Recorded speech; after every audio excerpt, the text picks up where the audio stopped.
당신의 아침을 책임지는 직격 인터뷰. 여러분은 지금 KBS 1라디오 최경영의 최강시사와 함께하고 계십니다. 네, 21대 국회 마지막 국정감사가 어제부터 시작됐는데요. 그 가운데 뜨거웠던 국토위 국감 관련해서 심상정 정의당 의원과 이야기 나눠보겠습니다. 안녕하십니까, 의원님? 네, 안녕하세요. 어제 국토위 국감은 몇 시에 끝났습니까? 12시 정각에 끝났습니다. 12시 정각에. 그럼 댁에 가셨을 때는 뭐 새벽이었겠네요.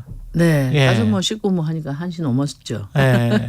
국토 뭐 보람은 있으셨어요? 아니, 성과도 없이 그냥 늦은 시간까지 버틸라니까 예. 좀 힘들었습니다. 예, 이게 보람이 없었던 거는 뭔가 좀 알고 싶었던 것, 그다음에 국민들에게 알려야 될 거를 못 알렸다 또는 뭐 어떤 것들입니까?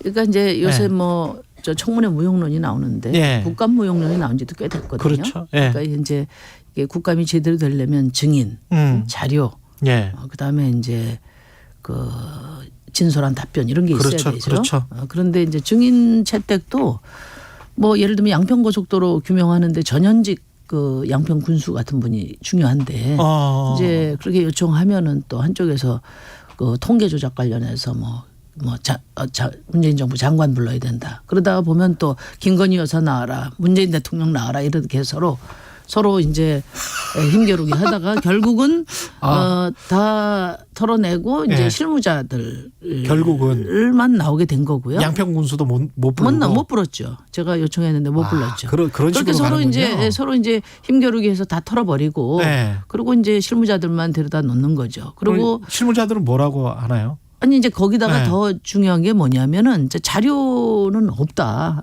자료가 없다. 그 다음에 이제 네. 장관한테 물어보면 뭐 장관이 어떻게 다 아냐. 실무자한테 물어봐라. 용역사한테 물어봐라. 그러니까 이게 도대체가 그리고 과거에 전화하면 이쪽으로 전화하세요, 저쪽으로 전화하세요, 뭐 이런 거하고 이 똑같네요. 감사라는 게 네. 결국은 이제 장관이 최종 책임자로서 이제 국민들에게 답변하는 자리인데 이게 뭐 업무 보고 일상 업무 보고하고 차이도 없습니다. 그러니까 하루 종일 지리하게 공방만 하다가 이제 성과도 만들지 못하는 거죠. 그러니까 이게 나날이 더 심해지는 이유가 바로 극단적인 정쟁으로 정치가 실종됐잖아요. 예. 그러니까 그 정치가 실종됐다는 말은 그만큼 국회의 권능도 실종돼 가고 있다는 것이고 그러네요. 그러다 보니까 뭐 저희도 피곤하지만 네. 국민들께 죄송하죠. 이게 지금 그 양평 고속도로 특혜 의혹과 관련해서는 요 국감 전에 국토부가 보도자료를 내고 기자회견해서 이거는 뭐 BC 분석을 해보니까 대안이 더 낫더라 이렇게 지금 주장을 했잖아요. 네. 그러면은 그 관련해서 근거가 뭐냐, 이 자료는 다 받으셨습니까? 그 자료를 못 받았는데요. 네. 이제 이게 갑자기 양서면 종점부가 강서면 종점부로 바뀐 안이 최종 노선이 됐잖아요. 그렇죠. 그것도 이제 윤석열 정부 들어서자마자 어떤 근거도 없이 이제 노선 변경이 되니까 김건희 여사 밖에 안 보인 거죠. 예, 그 그렇게 됐기 때문에 예.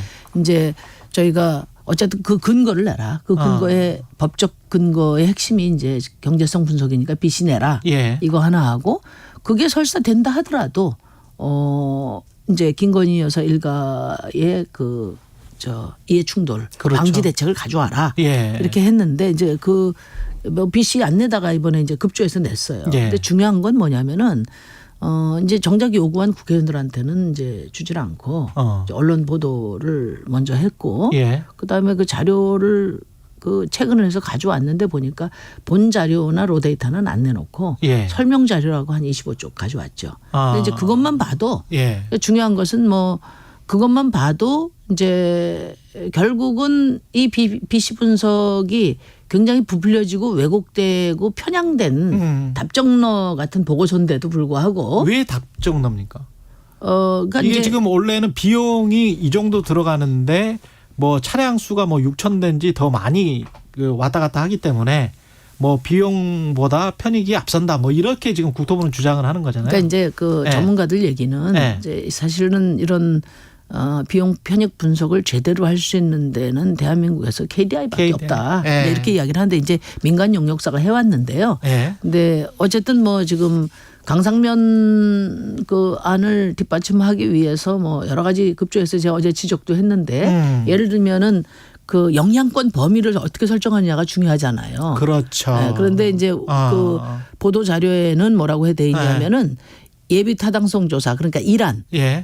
양서면 안의 영향권 범위와 똑같이 했다 이렇게 했는데 몇 장 넘겨 보면은 예.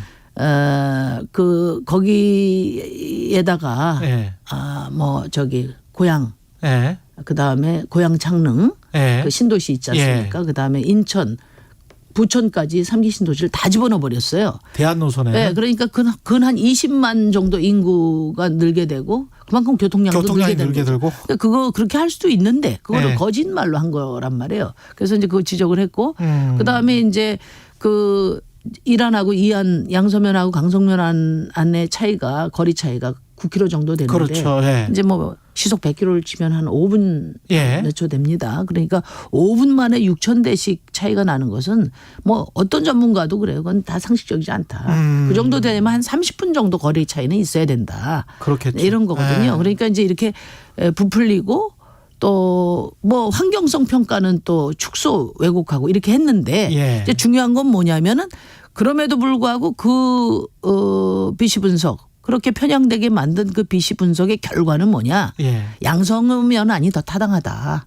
적어도 강상면 안을 예. 김건희 일가 특혜 의혹이라는 엄청난 국민적 불신을 감당하면서까지 해야 될 이유가 전혀 없다는 것을 반증하는 저는 자료였다고 봅니다. 어제 제가 그걸 오히려. 지적을 했습니다. 그래서 간단하게 설명을 드리면은 예. 이제 BC 분석이 양서면 안이 0.73, 강상면 안이 0.83에서 그렇죠. 0.1 차입니다. 예. 이거는 그냥 정치적으로 해석하면 그냥 대동소이하다는 거예요. 다 1 이하고. 예. 그리고 이제 문제는 바로 1 이하인 거죠. 예. 그러니까 경제성이 없다. 예. 이럴 경우에는 이제 정책성 평가와 종합 평가가 그렇죠. 중요한데 그렇죠. 환경성 평가도 보면은 어제 제출한 그 BC 분석의 환경성이 그 양서면 안이 좋게 나와 있습니다. 300억 이상 더 좋게 나와 있고요.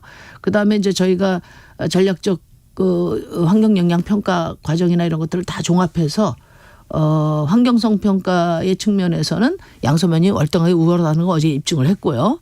그다음에 이제 중요한 거는 정책 평가인데 정책 평가라는 거는 이 도로의 목적에 부합하느냐거든요. 그렇죠. 예. 그러면 이제 6번 국도 의 정체, 서울 춘천 간 고속도로의 정체를 해소하는 게 목표이기 때문에 그건 뭐 당연히 양서면 안이 유리하죠. 그러면은 바로 북쪽에서 연결되니까. 그러면은 이제 그 경제성 편익에서 대동소이한데 환경성 그다음에 정책성. 정책성 이게 다 양서면이 유리한 거니까 그러면 어떤 걸 선택하시겠습니까? 제가 장관한테 이야기를 물어봤어요. 예.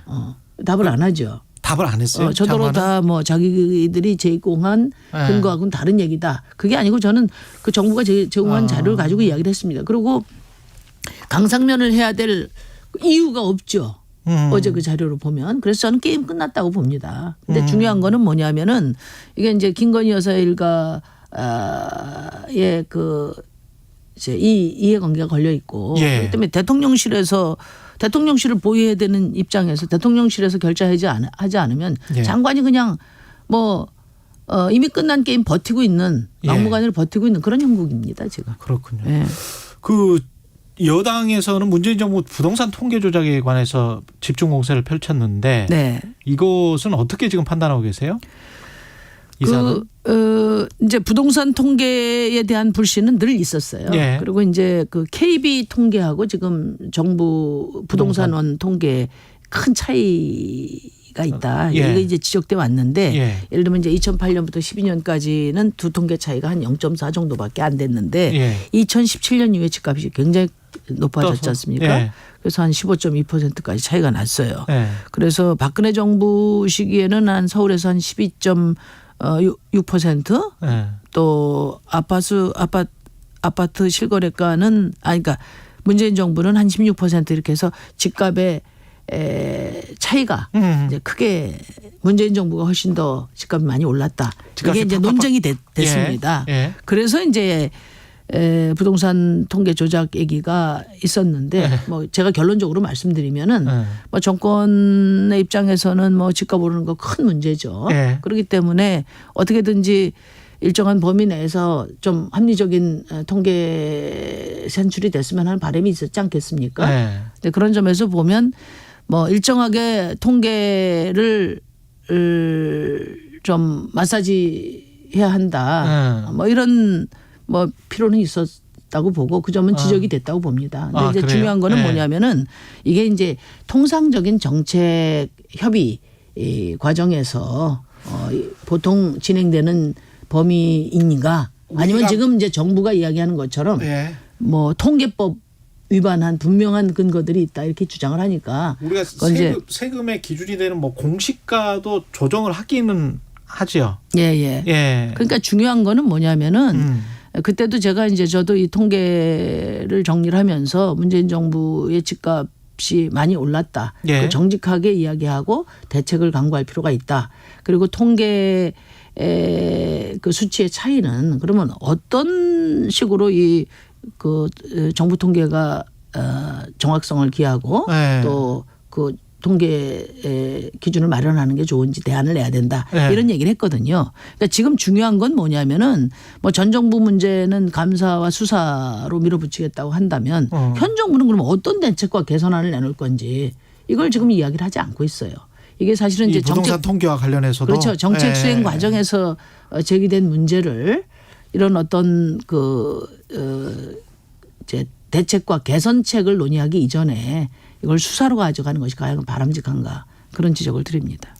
그리고 김행방지법하고 권인숙 방지법이 지금 뭐 부딪힌다고 하는데 김행방지법, 권인숙 방지법 뭐가 더 뭐랄까요 정도입니까?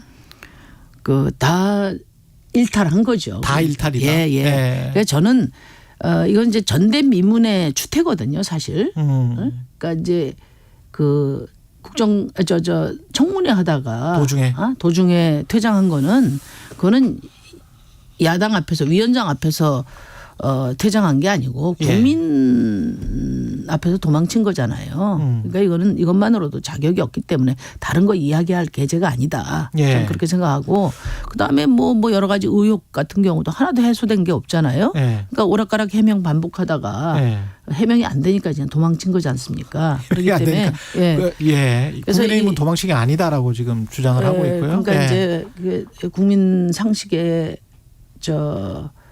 부합하는 그런 조치가 있어야 된다. 윤석열 대통령께서 이제 이 김행 후보자 임명 문제에 대해서는 이제 이게 그대로 강행한다면 국민을 모욕하는 것이다는 점을 유념하실 필요가 있다. 그대로 강행한다면 국민을 모욕하는 것이다. 임명하지 말아야 된다. 지금까지 심상정 정의당 의원이었습니다. 고맙습니다. 네, 감사합니다.